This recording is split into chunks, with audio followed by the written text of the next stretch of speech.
And one of the great things about the human species is that we have this remarkable organ, the brain.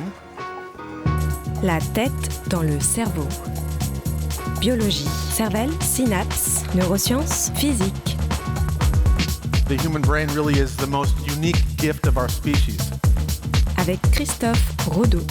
En plein rêve, il serait possible de communiquer avec une autre personne.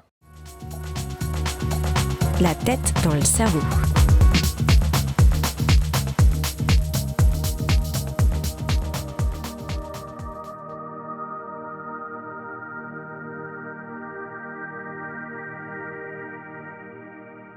Le rêve représente une expérience assez singulière qui semble pouvoir nous couper de notre monde pour nous plonger dans une autre réalité.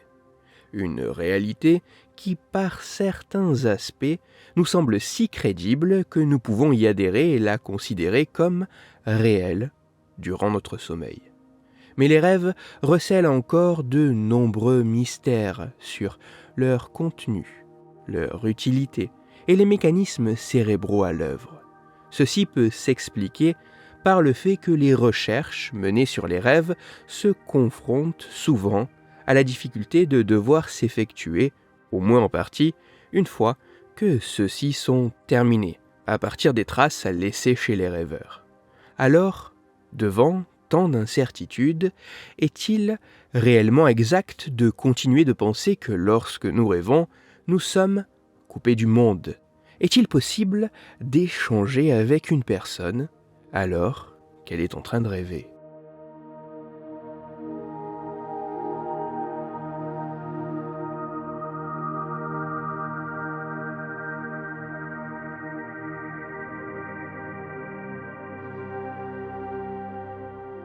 Afin de savoir s'il serait possible d'établir un échange entre un rêveur et une autre personne, des chercheurs de 4 équipes scientifiques indépendantes en France, en Allemagne, aux Pays-Bas et aux États-Unis ont mené une expérience avec 36 volontaires.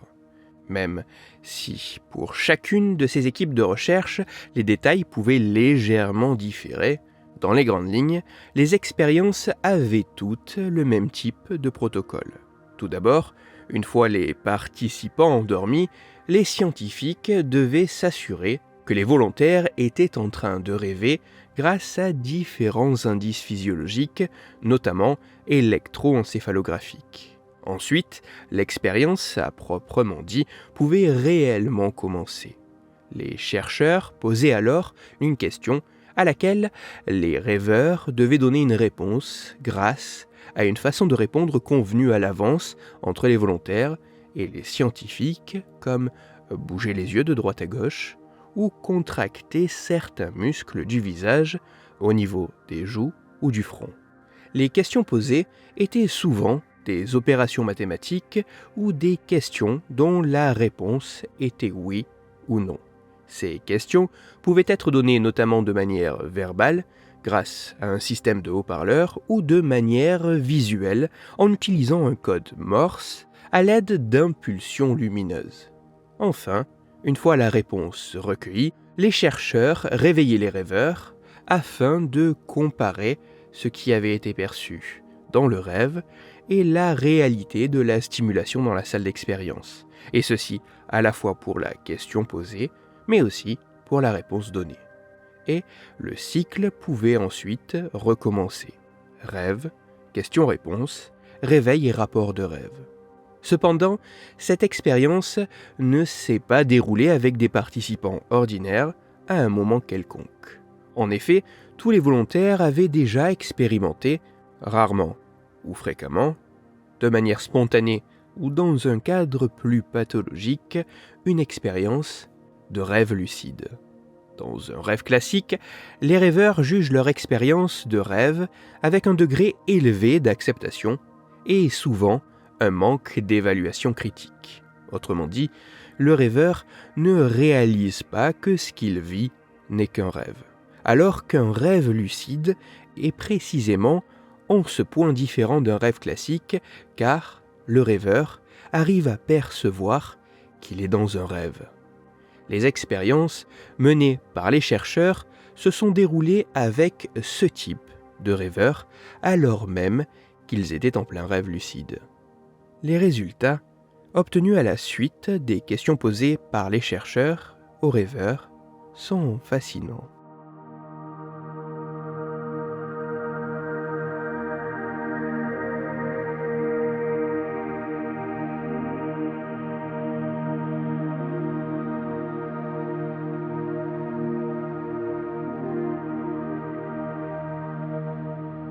Que cela soit des rêveurs lucides expérimentés ou des personnes ayant peu d'expérience de rêve lucide, que cela soit au cours d'une nuit de sommeil ou pendant une sieste durant la journée, les rêveurs lucides ont pu suivre les instructions pour calculer des opérations mathématiques ou répondre à des questions par oui ou non, en contrôlant volontairement les mouvements de leurs yeux et la contraction de certains muscles du visage.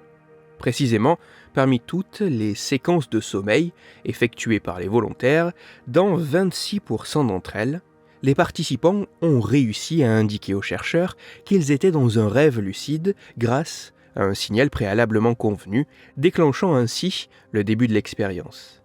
Et dans 47% de ces rêves lucides, les scientifiques ont obtenu au moins une réponse correcte à une question posée aux rêveurs. Les résultats de cette expérience semblent montrer, de manière assez spectaculaire, qu'il paraît possible d'établir une réelle communication dans les deux directions entre un rêveur et une autre personne.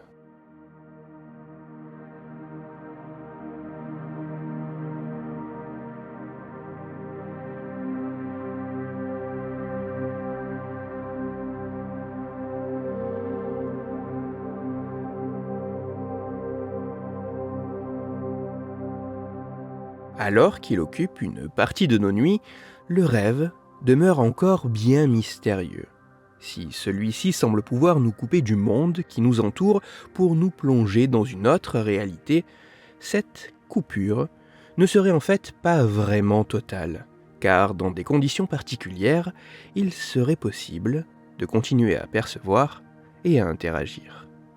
Le sommeil et le rêve ne sont pas des états mettant en veille totale le cerveau, le poussant à se replier sur lui-même. En effet, comme dans un réel échange, il apparaît possible de se souvenir d'instructions données avant le sommeil pour les appliquer pendant le rêve à de nouvelles demandes présentées depuis le monde réel. L'existence de ces rêves interactifs pourrait offrir une façon d'avoir accès au rêve pendant qu'il est en train de se réaliser, ce qui pourrait bouleverser notre compréhension de ce que sont les rêves. Même si ces résultats demandent à être répliqués et élargis par d'autres chercheurs grâce à de nouvelles études, il semblerait qu'en plein rêve, il soit possible d'établir une forme de communication avec une autre personne. Toutes les références scientifiques m'ayant servi à écrire cette chronique se trouveront sur mon site, Cerveau en argot. Vous y retrouverez notamment l'article scientifique dont je n'ai fait qu'effleurer la complexité et la richesse et que je vous enjoins, si vous en avez la possibilité, à parcourir dans le détail. Pour approfondir la chronique d'aujourd'hui, je vous renvoie vers le communiqué de presse décrivant les résultats de ces travaux.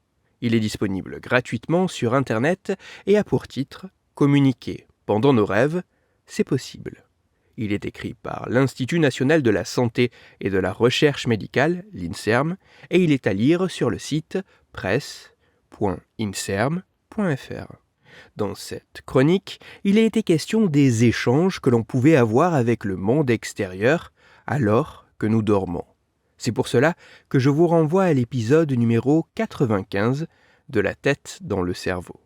Dans cet épisode, vous découvrirez ou redécouvrirez que dans une certaine mesure, il serait possible d'apprendre de nouvelles choses pendant que nous dormons. pour parler rêve et grasse matinée ou plus sérieusement afin de discuter science et cerveau, vous pouvez me retrouver sur Twitter, @Christophe_Rodo, R-O-D-O, sur la page Facebook de La tête dans le cerveau et sur mon blog Cerveau en argot. Si vous avez des questions ou des sujets dont vous voudriez que je parle ou des retours à me partager, n'hésitez pas à me le faire savoir directement sur mon compte Twitter, sur la page Facebook ou par mail à l'adresse latettedanslecerveau@gmail.com. Toutes mes chroniques, y compris celles-ci, sont disponibles en réécoute sur mon podcast La tête dans le cerveau, à retrouver sur toutes les plateformes de podcast, dont SoundCloud, Deezer, Spotify, Google Podcast, iTunes, Apple Podcast, mais aussi sur YouTube. Christophe Rodo. La tête dans le cerveau.